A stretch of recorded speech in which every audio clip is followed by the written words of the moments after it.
नमामि सर्वलोकानां जननीमब्धिसम्भवां श्रियं मुनीन्द्रपद्माक्षीं विष्णुवक्षस्थलास्थितं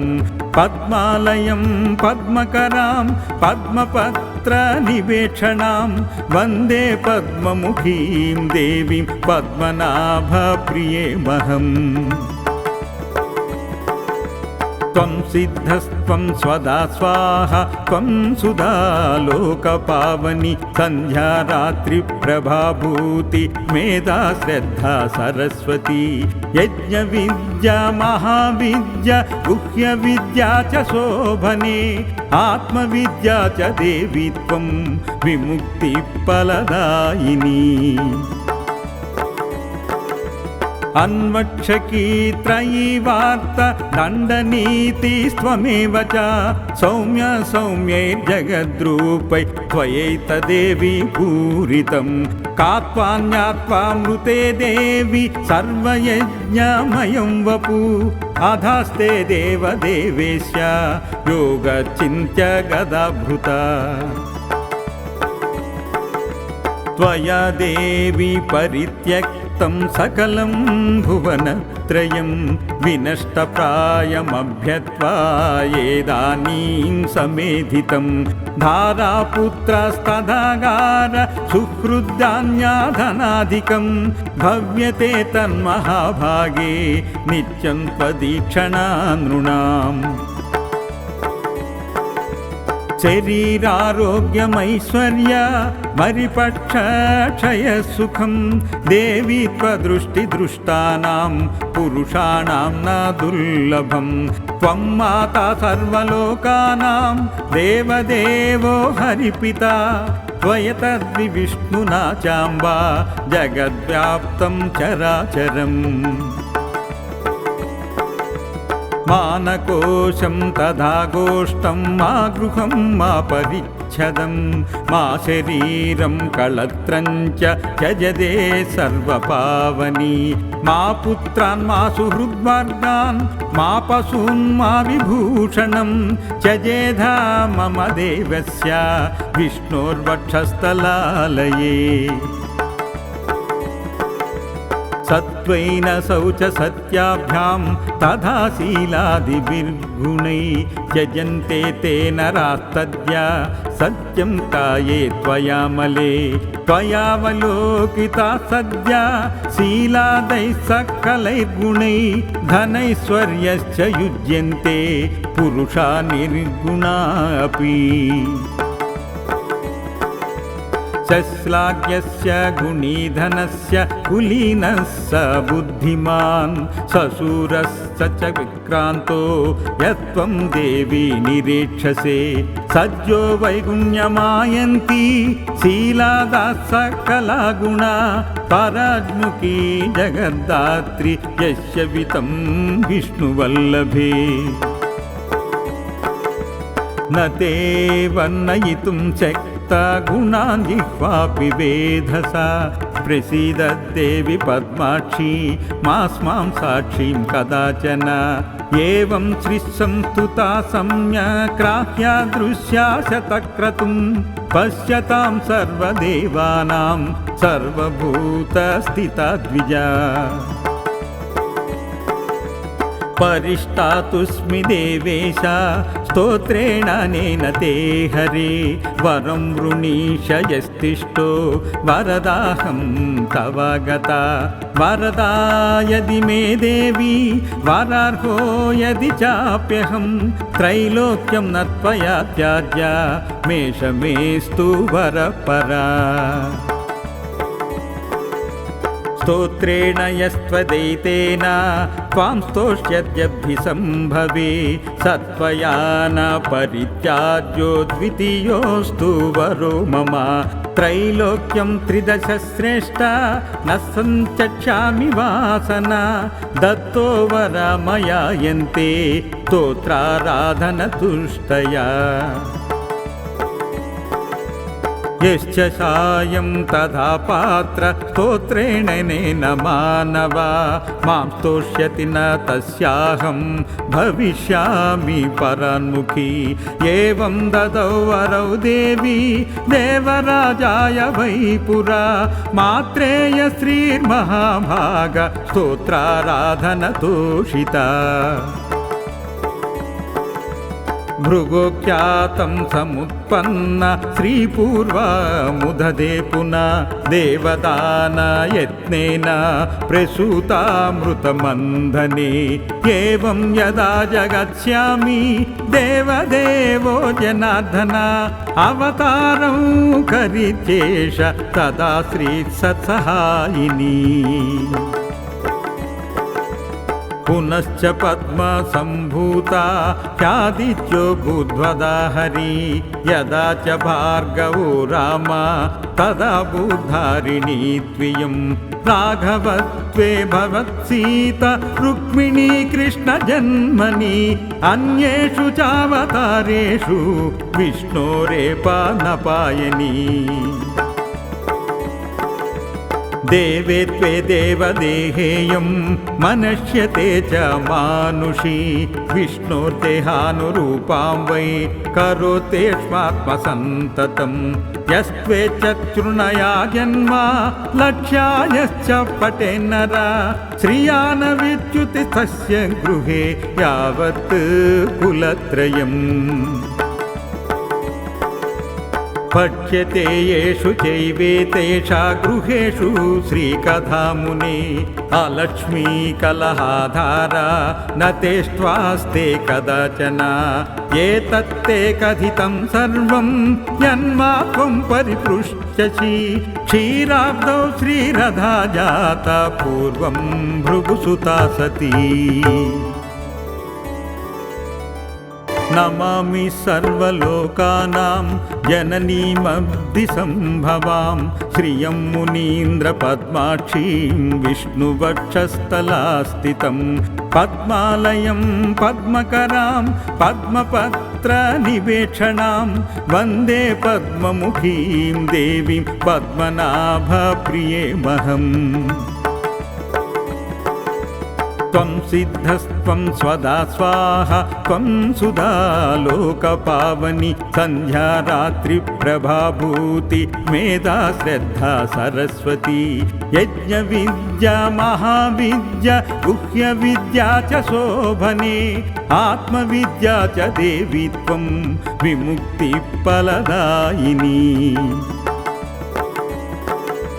अन्वक्षकी त्रयी वार्ता दण्डनीतिस्त्वमेव च सौम्य सौम्यैर्जगद्रूपै त्वयैतदेवी पूरितं कात्वान्यात्वामृते देवी सर्वयज्ञमयं वपु अधास्ते देवदेवेश्य योगचिन्त्य गदाभृता त्वया देवी परित्यक्तं सकलं भुवनत्रयं विनष्टप्रायमभ्यत्वा येदानीं समेधितं धारापुत्रस्तदागार सुहृद्धान्याधनाधिकं भव्यते तन्महाभागे नित्यं त्वदीक्षणा नृणाम् शरीरारोग्यमैश्वर्य परिपक्षक्षयसुखं देवी त्वदृष्टिदृष्टानां पुरुषाणां न दुर्लभं त्वं माता सर्वलोकानां देवदेवो हरिपिता त्वयतद्विष्णुना चाम्बा जगद्व्याप्तं चराचरम् मानकोशं तथा गोष्ठं मा गृहं मा परिच्छदं मा शरीरं कळत्रं च त्यजते सर्वपावनी मा पुत्रान् मा सुहृद्वर्गान् मा पशून् मा विभूषणं त्यजेधा मम देवस्य विष्णोर्वक्षस्थलालये सत्त्वेन शौच सत्याभ्यां तथा शीलादिभिर्गुणै त्यजन्ते ते नरास्तद्या सत्यं काये त्वयामले त्वयावलोकिता सद्या शीलादैः सकलैर्गुणैः धनैश्वर्यश्च युज्यन्ते पुरुषा निर्गुणा अपि श्लाघ्यस्य गुणीधनस्य कुलीनः स बुद्धिमान् सशूरश्च च विक्रान्तो यत्त्वं देवी निरीक्षसे सज्जो वैगुण्यमायन्ती शीलादाः सकला गुणा पराज्मुखी जगद्धात्री यस्य वितं विष्णुवल्लभे न ते वर्णयितुं शक्ता गुणान् जिह्वापि वेधसा प्रसीदद्देवि पद्माक्षी मास्मां साक्षीं कदाचन एवं श्रीसंस्तुता सम्यक्राह्या दृश्या शतक्रतुं पश्यतां सर्वदेवानां सर्वभूतस्थिता द्विजा परिष्टातुस्मि देवेश स्तोत्रेण अनेन ते हरे वरं वृणीष यस्तिष्ठो वरदाहं तव गता वरदा यदि मे देवी वरार्हो यदि चाप्यहं त्रैलोक्यं न त्वया त्याज्या मेषमेस्तु वरपरा स्तोत्रेण यस्त्वदैतेन त्वां स्तोष्यद्यभिसम्भवे सत्त्वया न परित्याज्यो द्वितीयोऽस्तु वरो मम त्रैलोक्यं त्रिदशश्रेष्ठ न सञ्चक्षामि वासना दत्तो वर मया यन्ते स्तोत्राराधनतुष्टया यश्च सायं तथा पात्र स्तोत्रेणेन मानवा मां स्तोष्यति न तस्याहं भविष्यामि परान्मुखी एवं ददौ वरौ देवी देवराजाय वै पुरा मात्रेय श्रीर्महाभाग स्तोत्राराधनतोषिता भृगोख्यातं समुत्पन्न श्रीपूर्वमुदधे पुनः देवदानयत्नेन प्रसूतामृतमन्धने एवं यदा जगत्स्यामि देवदेवो जनार्दन अवतारं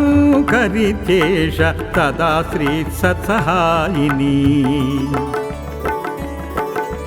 पुनश्च पद्मसम्भूता ह्यादित्यो भूद्वदा हरि यदा च भार्गवो राम तदा भूधारिणी त्वयं राघवत्वे भवत्सीता रुक्मिणी कृष्णजन्मनि अन्येषु चावतारेषु विष्णोरेपानपायनी देवे त्वे देवदेहेयं मनुष्यते च मानुषी विष्णोर्देहानुरूपां वै करोतेष्मात्मसन्ततं यस्त्वेच्छृणया जन्म लक्ष्यायश्च पटेन्नर श्रिया न विद्युति तस्य गृहे यावत् कुलत्रयम् पठ्यते येषु चैवेतेषा गृहेषु श्रीकथामुने अलक्ष्मीकलहाधारा न तेष्ट्वास्ते कदाचन एतत्ते कथितं सर्वं यन्मा त्वं परिपृच्छसि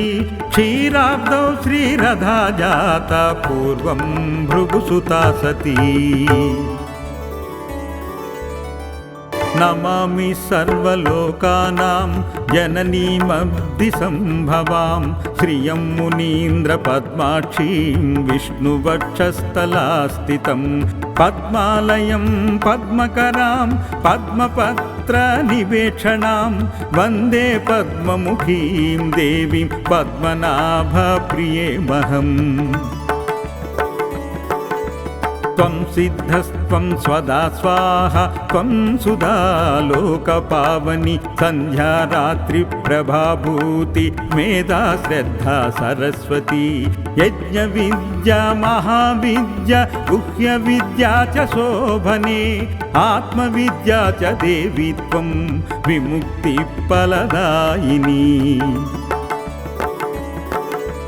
अन्वक्षकी त्रयीवार्त दण्डनीतिस्त्वमेव च सौम्य सौम्यैर्जगद्रूपै त्वयैतदेवी पूरितं कात्वान्यात्वामृते देवी सर्वयज्ञमयं वपु अधास्ते देवदेवेश्य योगचिन्त्य गदाभृता त्वया देवी परित्यक्तं सकलं भुवनत्रयं विनष्टप्रायमभ्यत्वा येदानीं समेधितं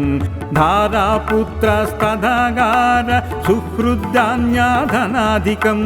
भव्यते तन्महाभागे नित्यं त्वदीक्षणा नृणाम् शरीरारोग्यमैश्वर्य मरिपक्षक्षयसुखं देवी त्वदृष्टिदृष्टानां पुरुषाणां न दुर्लभं त्वं माता सर्वलोकानां देवदेवो हरिपिता त्वयतद्विष्णुना चाम्बा जगद्व्याप्तं चराचरम् मानकोशं तथा गोष्ठं मा गृहं मा परिच्छदं मा शरीरं कळत्रं च त्यजदे सर्वपावनी मा पुत्रान् मा सुहृद्वर्गान् मा पशून् मा विभूषणं त्यजेधा मम देवस्य विष्णोर्वक्षस्थलालये सत्त्वेन शौच सत्याभ्यां तथा शीलादिभिर्गुणै त्यजन्ते ते नरास्तद्या सत्यं काये त्वयामले त्वयावलोकिता सद्या शीलादैः सकलैर्गुणैः धनैश्वर्यश्च युज्यन्ते पुरुषा निर्गुणा अपि श्लाघ्यस्य गुणीधनस्य कुलीनः स बुद्धिमान् सशूरश्च च विक्रान्तो यत्त्वं देवी निरीक्षसे सज्जो वैगुण्यमायन्ती शीलादा सकला गुणा पराज्मुखी जगद्धात्री यस्य वितं विष्णुवल्लभे न ते वर्णयितुं गुणान् जिह्वापि वेधसा प्रसीदद्देवि पद्माक्षी मास्मां साक्षीं कदाचन एवं श्रीसंस्तुता सम्यक्राह्या दृश्या शतक्रतुं पश्यतां सर्वदेवानां सर्वभूतस्थिता द्विजा परिष्टातुस्मि देवेश स्तोत्रेण अनेन ते हरे वरं वृणीष यस्तिष्ठो वरदाहं तव गता वरदा यदि मे देवी वरार्हो यदि चाप्यहं त्रैलोक्यं न त्वया त्याज्य मेषमेस्तु वरपरा स्तोत्रेण यस्त्वदैतेन त्वां स्तोष्यद्यभिसम्भवे सत्त्वया न परित्याज्यो द्वितीयोऽस्तु वरो मम त्रैलोक्यं त्रिदशश्रेष्ठ न सञ्चक्ष्यामि वासना दत्तो वर मया यन्ते स्तोत्राराधनतुष्टया यश्च सायं तथा पात्र स्तोत्रेण नेन मानव मां स्तोष्यति न तस्याहं भविष्यामि परान्मुखी